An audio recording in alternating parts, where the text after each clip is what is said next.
On today's World Insight, the Taliban making public pledges on security, amnesty, and women's rights. Could they deliver on these promises? And what is the full impact of U.S. foreign policy on Afghanistan in the past 2 decades? An American scholar shares his view. Of course, I look at this from an American point of view, and I say how stupid that policy was, not just for 20 years, but for 40 years.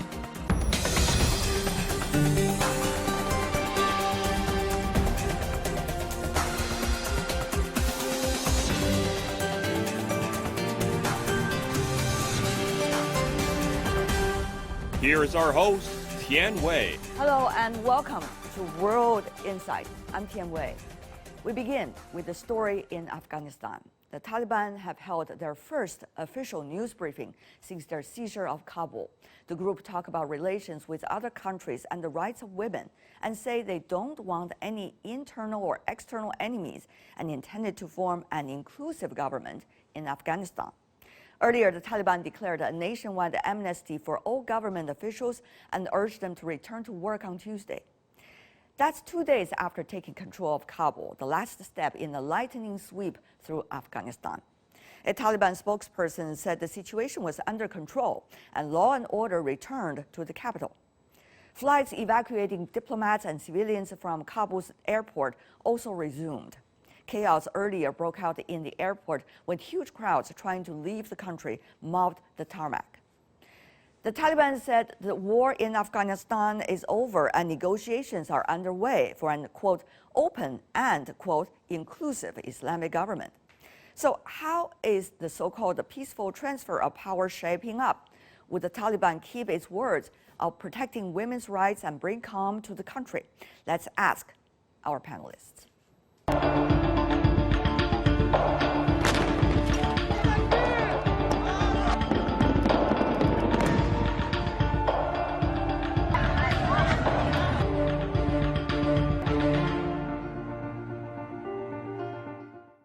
More on Afghanistan. In Kabul, we have Kamayara Abbasin, the Afghan reporter. In Beijing, Zhou Rong, senior analyst from the Chongyang Institute for Financial Studies at Renmin University. In Washington, D.C., Peter Kuznick, professor of history from American University. Gentlemen, welcome to the program. Let me go to you, Mr. Abbasin. What is the latest, particularly the Afghans' response to the speech given by the American president, suggesting this is nothing about reconstruction, this is nothing about establishing a democracy, all about American interest against terrorism on its own turf? When it comes to U.S. policies regarding Afghanistan, you can find a lot of things, not only from the Afghans or non-Americans, but the Americans themselves. They criticize and they are not having good past with the American policies regarding Afghanistan, and some of them call it really cruel. When we're talking about Joe Biden's policies and just the former President Trump, they said we were not in Afghanistan for nation building, reconstruction, and the things that you mentioned.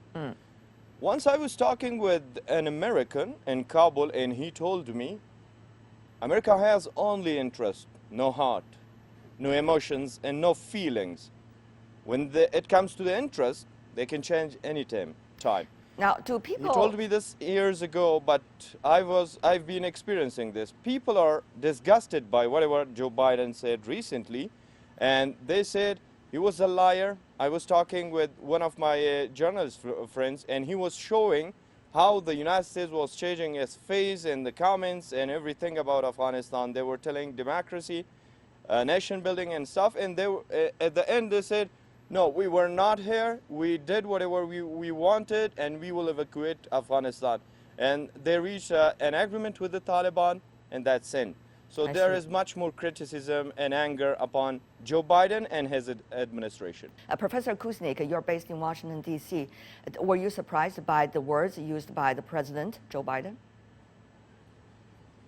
I was a little bit surprised by Biden's speech. He didn't really acknowledge how flat-footed the Americans were caught by the speed with which the Taliban took over. But Biden is trying to differentiate himself from Trump, from Obama, and from Bush. This has been 20 years of a failed policy, of a war that should not have been fought in the first place. And so Biden is making it clear that it's time for the United States to get out. That doesn't exonerate him from the way it's been done, because it's been done pretty badly. One could tell it is very much, everybody here in the United States has been about internal politics, but the rest of the world, the top concern is about what's going to happen to the Afghans and what does it mean for them. So I want to go to you, Mr. Zhou, about that.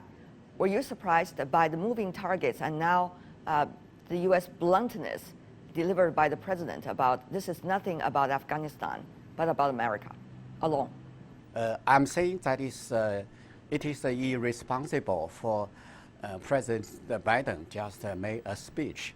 It seems that United States had done a lot of effort, tried to build a certain democratic regime in Afghanistan, but they failed. But right now, he said he never had that kind of thought. And he said that what he's doing is try to safeguard the safety of all the United States soldiers coming back from Afghanistan. They do not care what kind of regime is going to be established in Afghanistan. And they don't care whether the fall of Kabul can influence United States' credibility to these allies and to the world. That will also damage the leadership of the United States in the world. Right. Now we know that the U.S. Secretary of State, Mr. Blinken, has been calling his counterpart, China, Russia, Pakistan, and also some of the other countries as well about Afghanistan's future. But the question really is how much credibility does he and the administration now and the United States as a whole have in terms of having cooperation with others? Do others really care anymore about what the Americans are doing? Mr. Abbasin, your thoughts and your gut feeling while you are on the ground in the front line.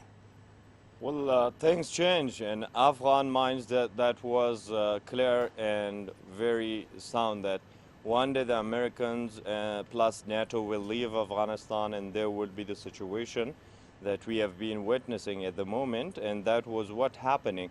So as I see things, they were changing after everywhere. Sometimes there was not stability in U.S. policies about Afghanistan for even 6 months, and they lied several times according to many experts, and I believe so. The United States had very ill policies. You can see just Washington papers that were published years ago, and it clears everything about their policies regarding Afghanistan. And as I said earlier, there's no heart, there is interest, and as the interest from the United States side is changing, their policy also changed suddenly.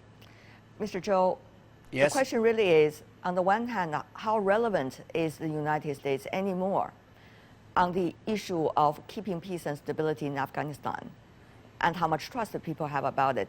On the other hand, the U.S. cannot just walk away from this after 20 years there and claiming different goals. Others will try to put the U.S. into responsibility. It still needs the U.S. hard work as well. So how, Mr. Zhou, do you see the balance, interesting balance, shall I say? The United States, on the one hand, speed up its withdrawal from Afghanistan. And on the other hand, they try to have a cooperation with Russia and China, especially State Secretary Blinken recently just had a call to our Foreign Minister, Mr. Wang Yi, and try to have another cooperation after United States withdraw from Afghanistan. Or on the other hand, the United States still have the idea of counter-terrorism. We do not know whether the Al-Qaeda and ISIL, as well as ETIM and the Uzbek Islamic movement can also emerge with the Taliban's rising. We do not know. But anyway, on counter-terrorist issue, we still have the common words with the United States. Hopefully that the United States, Russia, and America and Pakistan may have more common ground to have a cooperation. Recently, Russia also invited the United States, China, and Pakistan to jointly discuss something about the future of Afghanistan issue. I hope that the Taliban is going to plan to build a new government, maybe transitional government, maybe the government headed by Taliban. They still need to have a cooperation with Russia, China, and Pakistan. Maybe to a certain degree, like American to join in. So it is a very important issue. We have to wait and see. The most important for Taliban is to establish the region, to try their best to get recognition from international community. We're going to talk about the Taliban issue a bit later. Professor Kuznick, I want you to have a direct answer about how much relevancy do you think Washington realizes it still has about Afghanistan, and whether others are really trying still to work with America on the issue, while at the same time holding America responsible? The war is very unpopular in the United States. About 3/4 of the American people wanted the United States to disentangle.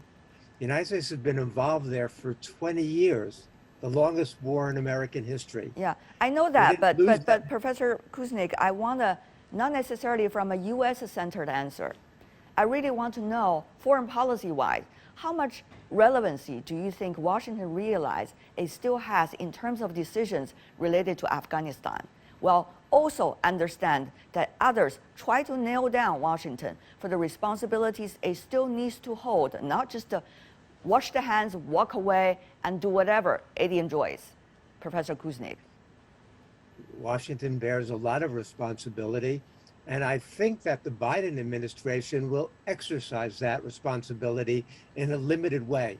But what's become very clear— What does that mean, limited way? Limited way, what does that mean?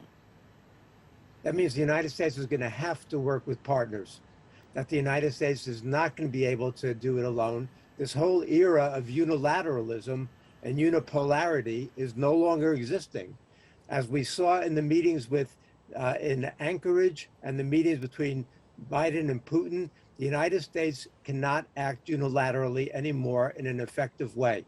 This has been happening for many years now, but it was accelerated under Trump and is continuing under Biden. So the United States can work with and is willing to spend money to work with China and Russia and India and Pakistan in order to create a stable situation. It's very important for the United States, for its image in the world, that the women in Afghanistan are not put back under the kind of repressive situation they were under the Taliban last time around. But it looks like there is potential for a better situation right now. Since the focus now is moving to the Taliban, this is so important. Mr. Abbasian, from those who have been working with the earlier several governments in Afghanistan over the past 20 years, how much support do you think people have about the Taliban? Can Taliban be able to run a country so-called inclusive? Sorry for my loaded question, but these are interconnected. Go ahead, Mr. Abbasian. Well, the situation in Afghanistan was worse since 2001. There were rare days that we were not witnessing any casualties, particularly from the civilian side. Taliban had been killed, US forces, NDSF, everybody, every living creature in Afghanistan has been killing since 2001. Now, Kabul seems much calmer, and the people that they have a lot of things like about Taliban, the world gave a very exaggerating picture, of course, in many cases. Still, there are propaganda, and Afghan people just need to live in peace. What we see in Kabul is a calm situation, much better. So if we see today the behavior of Taliban is changing, you also mentioned their spokesperson, their political office members, and everybody, they are pledging a lot of things. And I think when it comes to responsibility and being as a state, of course, accountability comes along. and Taliban will face much more accountable and responsible. That's what people hope here. Still, the fear and phobia about the Taliban, since it was 20 years, there were suicide attacks and other attacks. But people are in Kabul city much more now hopeful about the situation and their future, and they're demanding a lot of things from the Taliban. Even the women are getting raised, and there's a fair situation until this moment that that I'm talking with you. So other things related to the future. So let's wait and see what happens. Time will tell. That is the best test, right? But go to you, Mr. Kuznick, about that. How much responsibility do you think the U.S. realized after having that so-called peace agreement with the Taliban without involving the earlier Afghan government to hold the Taliban responsible for what to come in the country? Well, that agreement that Trump negotiated was a terrible agreement in many ways. He forced the Afghan government to release 5,000 hardened Taliban fighters, really, from criminals from the prison. So the United States position here, again, is very, very weak. The government the United States set up was a very corrupt government, and the military was not being supported. And so the people of Afghanistan have been so tired of the war and of the corruption and the fact of a government that does not represent their interests that they were ready to welcome back the Taliban. I hope Mr. Abbasin, in his more optimistic view of the Taliban, is correct. We don't know. We don't know how they're going to react. But I think we have to give them the opportunity now to behave in a decent and inclusive way, and maybe they will see the benefit of that. Mr. Zhou, your thoughts on the Taliban? You've been observing the region for long. Tell me more about how do you see this apparent updated version of Taliban, and how will China hold Taliban responsible for not harboring, nurturing terrorism, while at the same time making it a respectful government for the Afghan people? Yeah, that's a really very good question. I think the first is the Taliban is trying to pacify and comfort the people. That is, we will protect your safety, and we will allow the women to go to the street and also just even go to the public service, the government. And on the other hand, Taliban try to restrict Al-Qaeda, the ETIM, as well as other terrorist organizations, because right now Taliban is going to establish, not only establish, but also make the region solid. They don't need any terrorist organization. So I suppose in the future, they will try to manage this kind of issue, not like a terrorist to to destroy the stability of new Afghanistan. China, Russia, India, Pakistan, and many other regional players in Central Asia, their future is going to be directly impacted by what's going on in Afghanistan. I think there really is a rivalry between India and Pakistan on Afghanistan issue, but also some other players which are very important. America has lost its leading role in Afghanistan peace process, but Americans will still play the role. It still take care about the stability of Afghanistan. It still think Afghanistan is important. Don't forget Iran. We still need all the regional players like Iran, Saudi Arabia, Turkey, and of course including Pakistan and India join in. By the way, one word, and the Chinese people in Kabul right now are very safe. I got a message and a telephone call from them yesterday. Thank you. Thank you very much. We want to make sure everybody is safe in Kabul and the rest of Afghanistan. The best, of course, to the people. Thank you so much. Zemayalai Abbasin in Kabul for us, Zhou Rong, and Peter Kuznick. Really appreciate it. Thank you so much, gentlemen.